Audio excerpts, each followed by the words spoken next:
Hello बच्चों, कैसे हैं आप? उम्मीद करती हूँ आप बढ़िया और एकदम मज़े में होंगे। बच्चों, आज हम एक पाठ पढ़ेंगे जिसका नाम है सच्चे का बोल वाला और झूठे का मुंह काला। बच्चों, जीवन में कई बार ऐसी घटनाएं घटती हैं जब झूठ और फरेब का पलड़ा भारी दिखाई देता है, परंतु अंत में जीवन में जीत सत्य की ही होती है।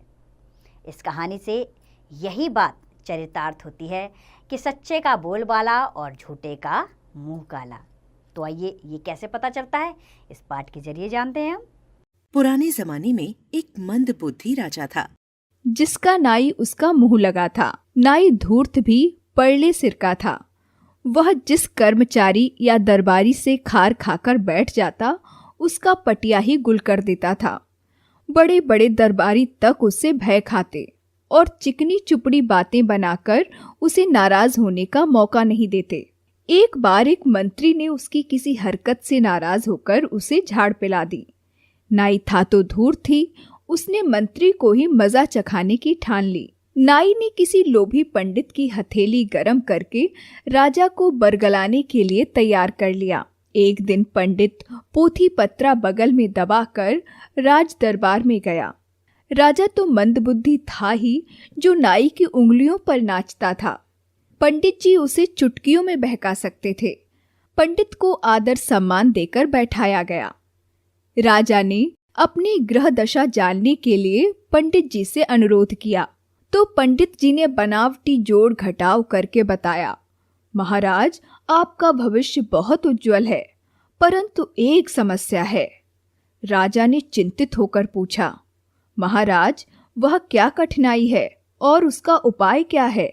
पंडित ने फिर उंगलियों के पोर गिने और बोला, उपाय तो है, परंतु वह बहुत कठिन है, कहें तो बताऊं?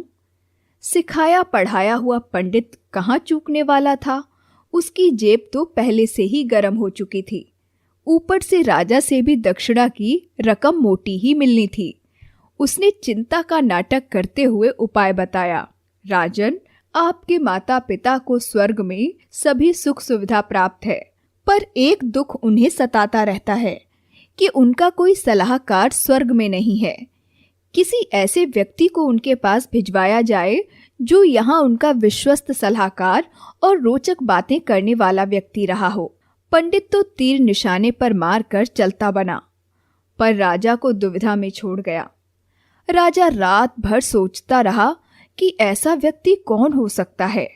आखिरकार वह इस नतीजे पर पहुंचा कि पिता के समय भी हमारे वर्तमान मंत्री इसी पद पर थे और वे पिताजी के प्रिय पात्र थे, परंतु ऐसे योग्य व्यक्ति को कैसे स्वर्ग भेजा जा सकता है। काफी उधेड़ बुन के बाद उसने निश्चय किया कि इसके सिवा कोई चारा भी नहीं है, अन्य कोई व्यक्ति इस योग्य है ही नहीं। अगले दिन राजा बड़ी शोक मुद्रा में भारी भारी कदम रखते हुए आया और सिंहासन पर विराजमान हुआ। उसने मौन भंग करते हुए कहा, सभासदगण, हम अपने मन पर पत्थर रखकर एक बहुत ही दुखद घोषणा कर रहे हैं। सभा में पंडित जी ने जो कहा वह आप सबने सुना होगा। हमने रात भर जागकर हर पहलू पर विचार किया और इस निर्णय पर पहुंचे हैं कि अपने पितरों की प्रसन्नता के लिए जितना भी त्याग और बलिदान किया जाए वह कम है।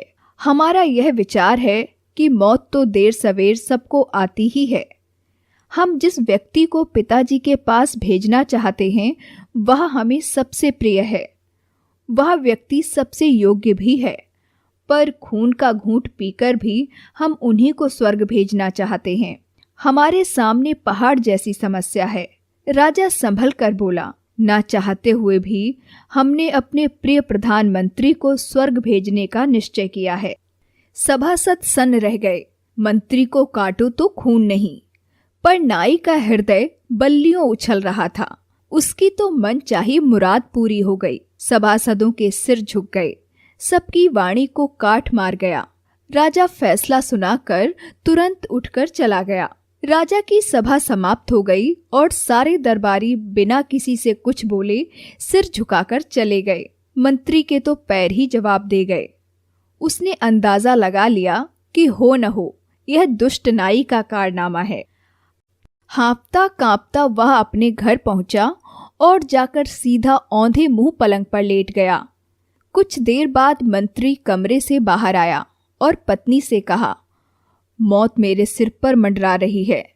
इस शोक को सहन करने के लिए अपना दिल मजबूत कर लो। परिवार वालों का खून जम गया, सांस रुक गई, जुबान पत्थर बन गई।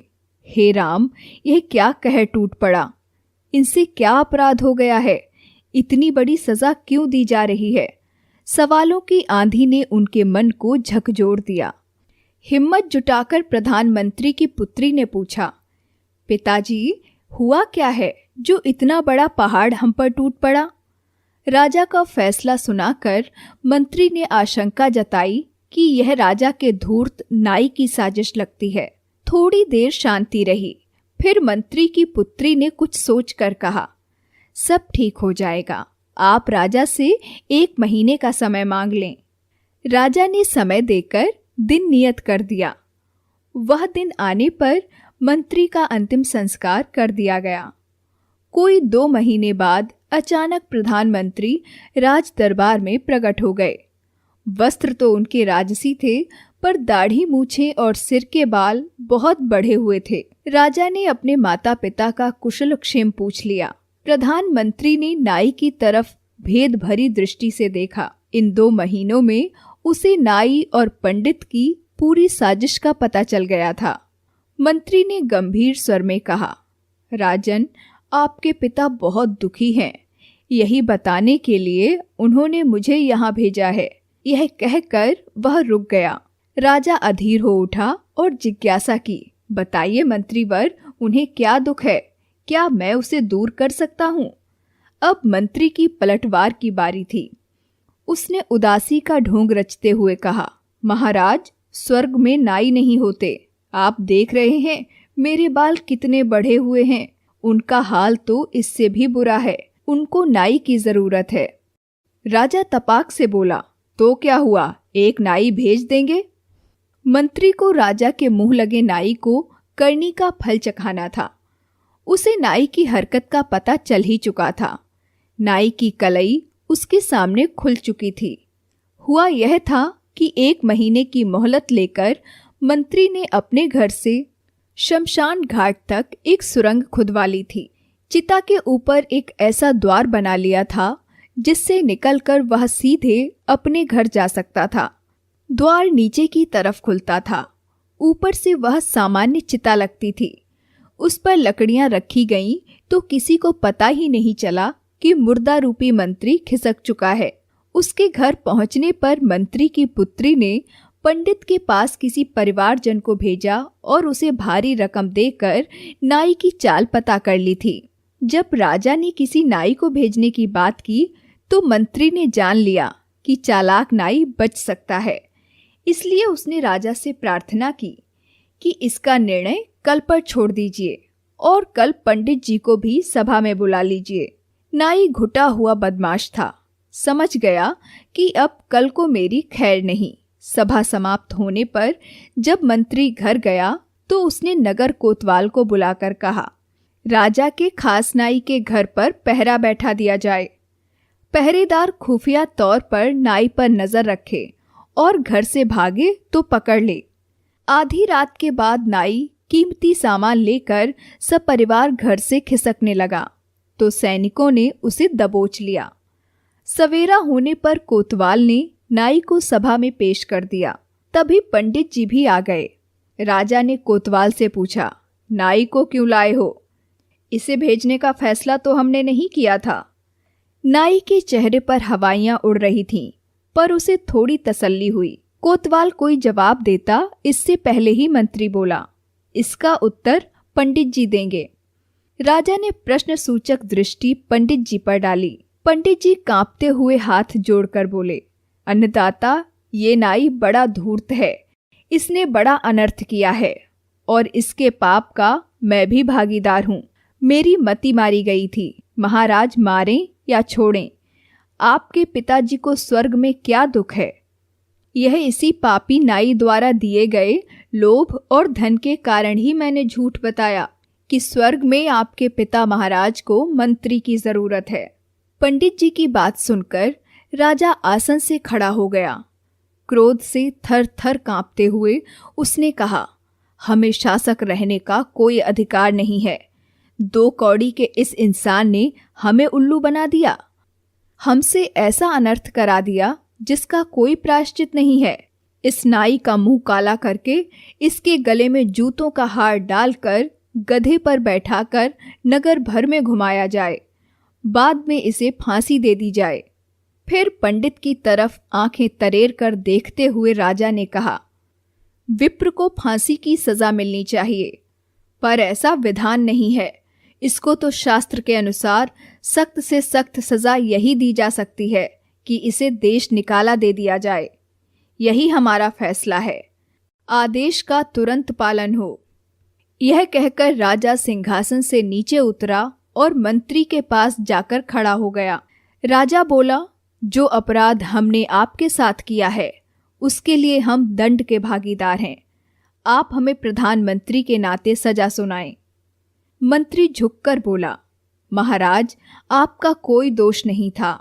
यह सारा षड्यंत्र इस नाई और पंडित का था। पंडित की सजा तो बरकरार रखी जाए, पर नाई के लिए तो यही सजा काफी है कि इसका मुंह काला करके घुमाया जाए और सेवा से हटा दिया जाए।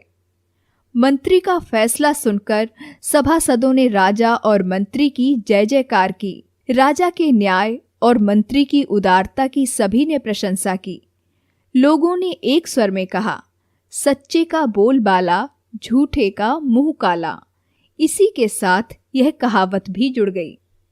तो उम्मीद करती हूँ बच्चों ये पाठ आपको पसंद आया होगा और रोचक भी लगा होगा। इससे हमें यह सीख मिलती है कि हम जीवन में जैसा काम करेंगे वैसा ही भविष्य में इसका परिणाम हमारे सामने आएगा।